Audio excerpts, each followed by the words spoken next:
Hello everybody, welcome to the Red Men TV. It is player ratings time as Liverpool were beaten by 2-0 by Atalanta. Absolutely gutted, to be honest with you. Really poor performance. We've got the votes though. That's up and running now. Alison's vote is already open. If you want to get your vote, then please do cast your vote if you are watching this live. If you want to know how to do that, then just read below me. But you just type into the chat, !vote. If you want to give them a 10, put a space and then 10 and then press enter. And that's it. So the vote is now open for Alisson Becker. So if you can start voting. Is that working, Si? My word. We did this last time. It was me and you as well, Si, didn't we? So let's have a little try again while I talk a little bit about the game. I mean, to be honest with you, just bitterly disappointing with the performance. And, you know, we can obviously question Jürgen's side and stuff like that. But, yeah, we'll open the vote again now for Alisson. Let's see if we can start that again, please. I haven't actually seen the Stream Elements bot say that vote's open. Which is a little bit strange. It doesn't seem to have worked again. Should we just fuck it off, Si? Try again, and I'm just gonna give Alisson Becker a 6 out of 10, to be honest with you, to begin with. And we'll start off with that because he made one good save, didn't he? But yeah, that save he should have made. He shouldn't have been beaten at his near post from the edge of the penalty area. But other than that, I don't think he really had a chance for their 2 goals. So just dead difficult, you know. He didn't really do anything wrong. He wasn't outstanding, probably a 6 out of 10. Williams, the vote is now working for Nico Williams. Okay, so let's get the vote in for Nico Williams, please. Really tough outing for Nico Williams, wasn't it? I mean, you know, he was given loads and loads of space, and I think Atalanta basically just went, do you know what? You can beat us, and if you beat us, we're okay with that. I mean, 110 touches for Nico Williams in the game of footy. Just says, doesn't it? You know, they were giving him the ball, but they were limiting his options. You know, he lost the ball.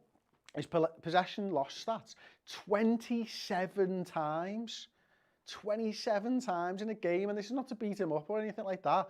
I don't think he had options there. I think there was a lot of times just everyone that was near him was marked, and it was like, okay, well, I'll have to go back.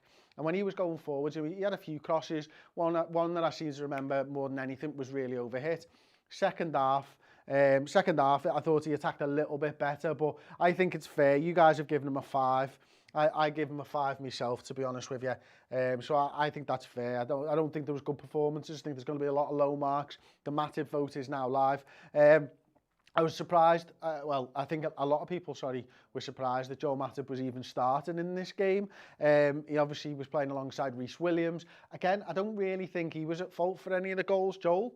You could see how bitterly disappointed and angry he was when he turns around for their second and saw that the man was free inside the 6-yard box.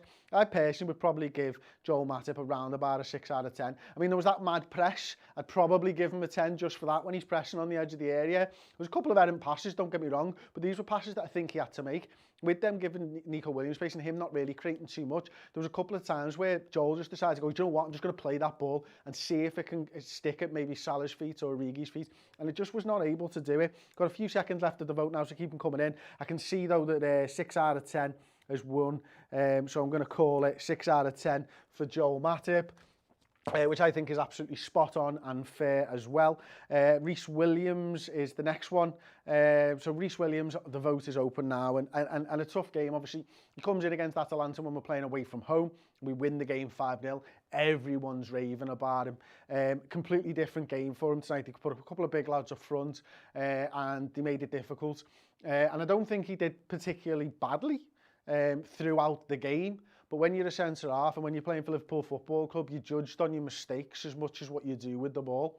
And his mistake was switching off big time for their second. And this is not something I'm going to be concerned about moving forwards. I think he's got the potential to go and be a good centre-half. I don't think he was supposed to be playing this season anyway. And he's here just to give Fabinho a few minutes off and stuff like that before the weekend's game. Again, his all-round performance wasn't terrible for me anyway. He had probably more of the ball than you'd expect. But, you know, again, kind of like what they did with Nico Williams. We'd rather close Matip down. We'll let Reese Williams have the ball. But that's, I mean, he switched off big time. He gets a 5 out of 10. That's exactly what I'd have given him as well, to be honest. And again, I just don't understand what he's thinking at that time. because he steps out almost in front of his man, and then you can see how pissed off Matip is. Anyway, we've opened the vote for Chimikas now. We haven't seen Chimikas in a little while, have we? He had 4 crosses on the day, none of which were accurate. He attacked a lot, and he looked tired. He looked like a lad who hasn't played a lot of football. And Jürgen was saying in his post-match presser then that I've just seen that, he was surprised with the referee not blowing the whistle, and that made the game more intense and much more difficult for the lads. And he actually mentioned the lads who haven't played a lot of football, because you're not getting those breaks, you're not able to sort of get those deep breaths in, you're constantly on the move all the time, and the referee maybe made the game more difficult for the likes of Chimikas and stuff like that because of those. But he didn't do much with the ball. And again, I think he switched off for there first, to be honest with you. He's inside, he's almost in that centre-back position, and he just lets his man go past him. It's a great ball, and it would be great defending if he's able to get in the way of it, but he's not close enough to his man there for me. I'd probably give him between a 5 or a 6. He gets a 6 out of 10, okay. Yeah, I think that's fair. I said 5 or 6, but yeah, Chimikas, 6 out of 10. We've opened the vote now for Gini Wijnaldum. They picked on him, to be honest with you, and what I mean by that is they got men around him that meant that we weren't able to get him the ball. And you think of that midfield role, certainly when Fabinho plays it, certainly even when Fabinho comes on, certainly when Jordan Henderson comes on, it's almost funneled in to that DM, and that DM then decides which way we're playing, especially when you've got, Virgil van Dijk. You'd imagine that that's where you want the ball, and then it moves on from there. But he only had 43 touches on the day. To put that into sort of perspective, as I said before, Nico Williams had 110.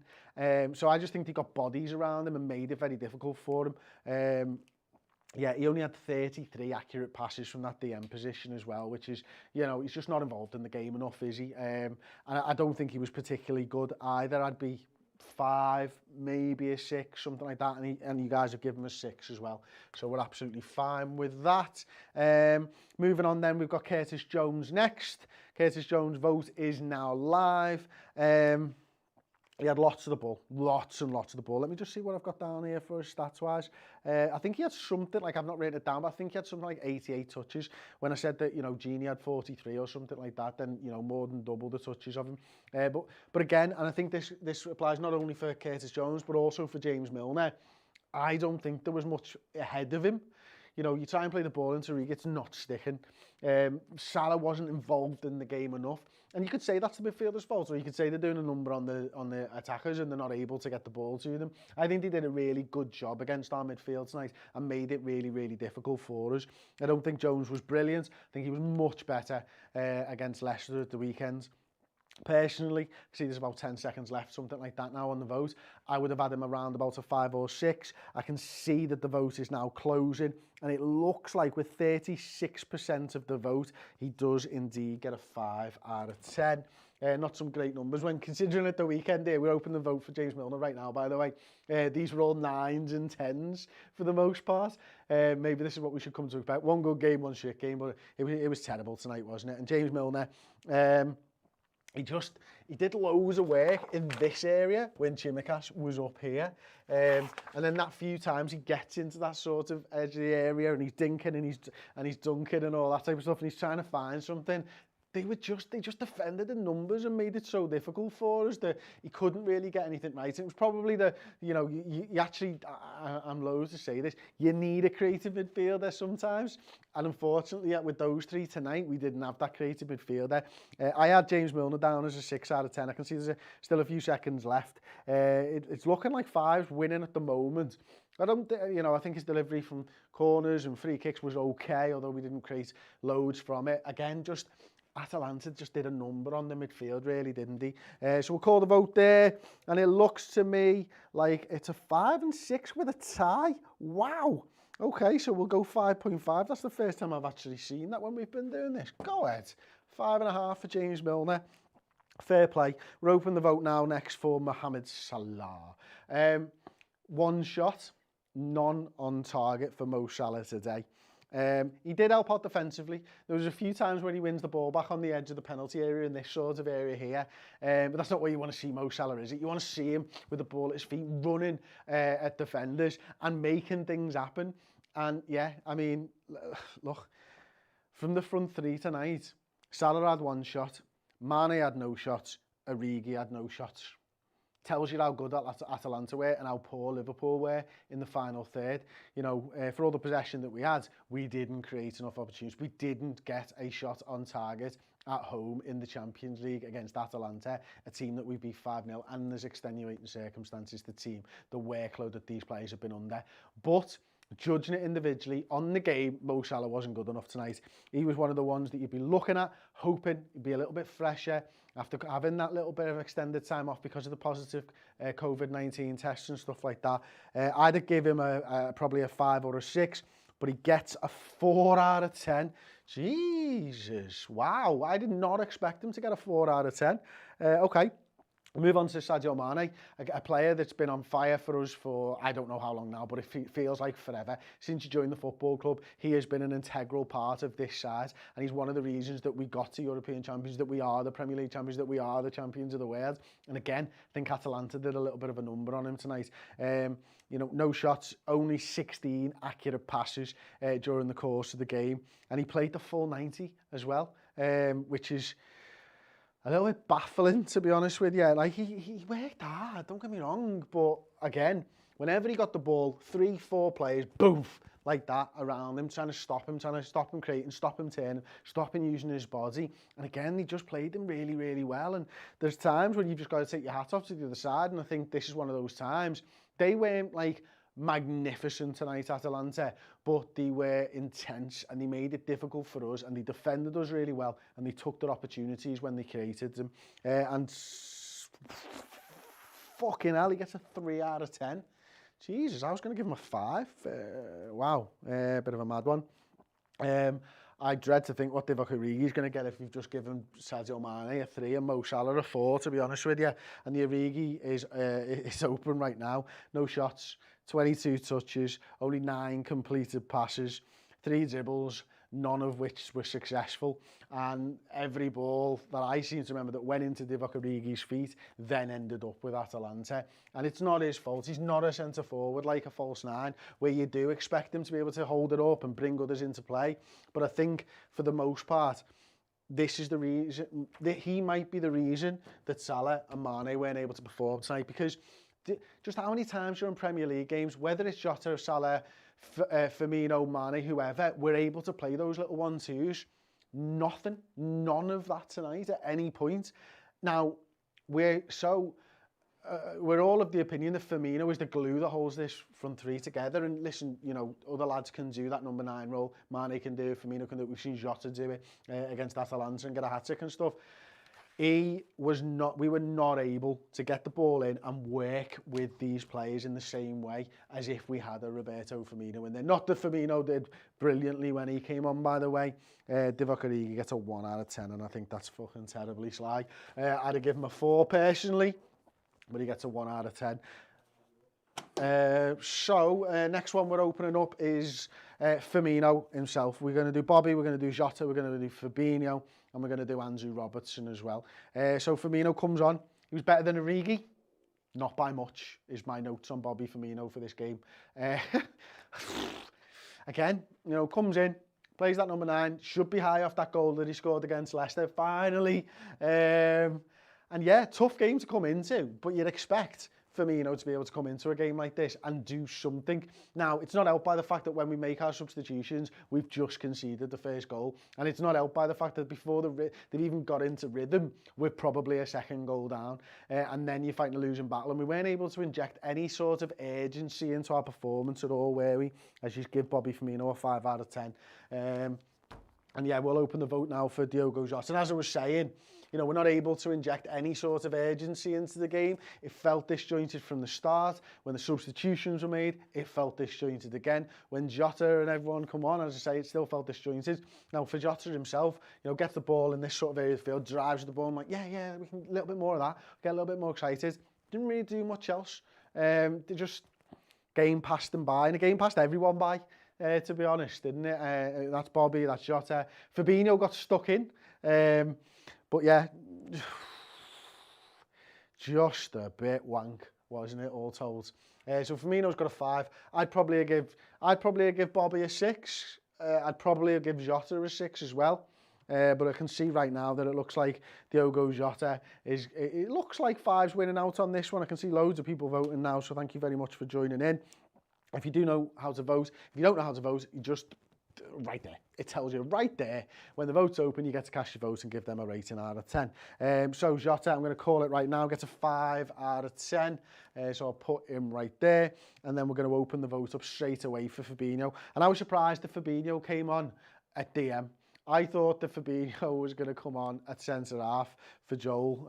Who knew that the Minamino sub with about 6 minutes to go would be for Joel Matip? But he comes in, and I think maybe it's the right sub because Gini's played a lot of football as well, and he goes into that midfield, and I got some stats here, 38 touches in 29 minutes. Gini Wijnaldum had 43 touches in about his 60 minutes. So, yeah, he obviously got a little bit more involved. There was a great little sliding tackle in the middle of the park. He's not forgotten how to play DM, and he looked comfortable in that role as well, didn't he? But, yeah, oh, man. Just really, really, really disappointing performance from Liverpool tonight. Just all over, like, to be honest with you. So we've just got about 10 seconds left. I'm going to call it. About 60% of the vote so far has given Fabinho a 6 out of 10. I don't think anything else is going to be able to catch up with that one. So we'll move it on, ASI. Let's move it on to Andrew Robertson. And he was brought on to just give us something. Let's get a ball into the box for once and maybe try and get it onto the end of a Liverpool player. He had 6 crosses, 1 of which was completed. He did play that one key pass though as well. And he if nothing else, he brought us a little bit of energy down that left-hand side. And he's better than Kostas Tsimikas, we know that. And he's played more football, so he should be more in a rhythm that he can play the game and stuff like that. But again, it's just, yeah, not a great night out for Liverpool Football Club, to be honest. And I can see already that 6 is running away with it so far with about half of the votes. We're not even going to do Minamino, but he did complete 4 passes and he had 8 touches. So that's ace, because I thought he had absolutely zilch when I was watching the games. Didn't really see him do anything, but I did look into his stats nonetheless. Andrew Robertson, about 10 seconds left to vote for Andrew Robertson now. Let me know in the comments section who you would give as your man of the match for Liverpool Football Club. I'll tell you mine after we've done that as well. So please do get your man of the match votes coming in as well. 6 out of 10 is it for Andy Robertson. So he gets the 6 out of 10. We're laughing with that one. And then finally, yeah, I'll give Minamino a 6 just to round it off. And then who's your man of the match? Tsimikas says Ali Suarez. Gini says Desert Man or Desert Man 1962 even. People are still voting. There's no vote open. Fair play. Fabinho just for the tackles and the passion in the end. Tsimikas, Alisson, Nico. Man of the match, Curtis Jones. Oh, man. There's no clear winner on score. Si, who would you give your man of the match there, mate? I was thinking Alisson as well, but he's conceded 2. Oh, my God. There's just no clear man of the match. Man of the match, Origi, says Parkinson. Oh, Jones, Milner, Alisson, Matip. Right, there's no general consensus. We're not handing out a man of the match in a 2-0 loss to Atalanta. That's just the way that is there. We'll be back in just a few minutes for the instant match reaction anyway. Lovely. Can't wait. Thank you very much for joining in the player ratings. We're going to put the link in the chat now for the instant match reaction. If not, it's on the main YouTube page. You'll be able to see it. You'll be able to click it. We'll be going live in about 5-10 maximum. Probably more likely 5 minutes. The link is now in the description. Do go over there. Join us for the instant match reaction. It should be a little bit therapeutic, I hope, because I'm not feeling great about things at the moment. But I'm sure by 12:30 on Saturday morning we'll be feeling great. And I'm sure by 2:30, when we've just wrapped up another 3 points in the Premier League, we can put this shit show right behind us. Thank you very much for watching, and I'll see you in 5 minutes on the instant match reaction. Ta-ra.